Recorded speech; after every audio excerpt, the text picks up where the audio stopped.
దియా ఇచ్చే ట్రీట్మెంట్కి నీకు నయమవుతుందని నేను చాలా ప్రశాంతంగా ఉన్నాను రా. నిన్ను మార్చడం ఈ జన్మలో చాలా కష్టం రా. రేయ్, ఈ విషయం గనక తనకు తెలిసిందనుకో, తను పెద్ద భద్రకాళి, ఏం చేస్తుందో ఎవరికీ తెలియదు. చెప్పాల్సింది చెప్పాను, నీ ఇష్టం.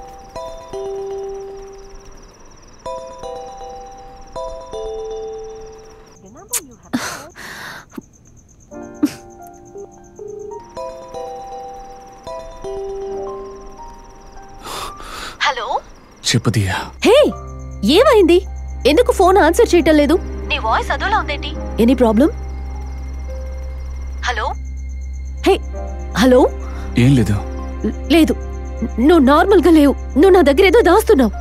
I'm sure.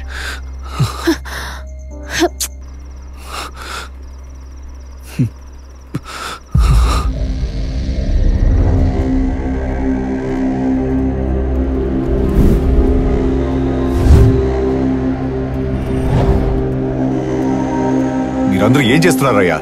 పబ్లిక్ గా వచ్చి ఒకటి దొంగతనం చేసేలాడు. దయచేసి ఉద్యోగం మానేసి ఇంకేమైనా వెతుక్కోండి. రేపు ఈ విషయం ప్రెస్కి తెలిస్తే. ఇలా చూడండి సార్.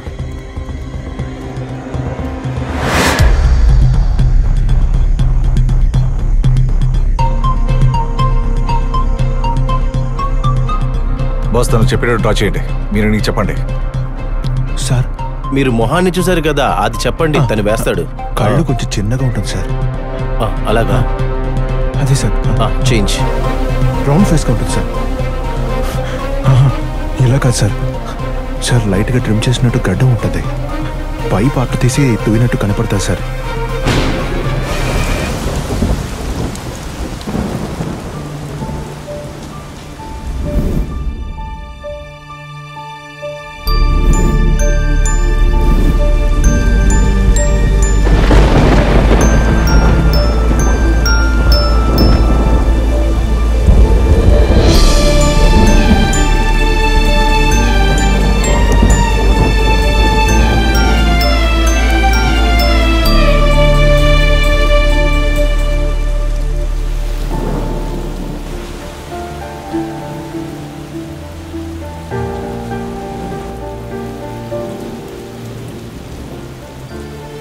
ఏమైంది?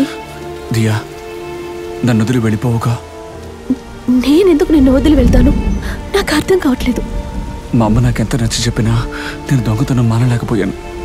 ఆవిడ అడ్వైస్ని లెక్క చేయకుండా దొంగతనం చేశాను. దానివల్ల చివరికి మా అమ్మనే కోల్పోయాను.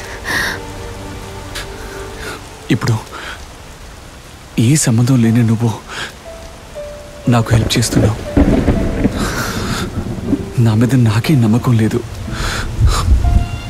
ఈ దొంగతనం చేసే అలవాటుని మానలేకపోతున్నాను.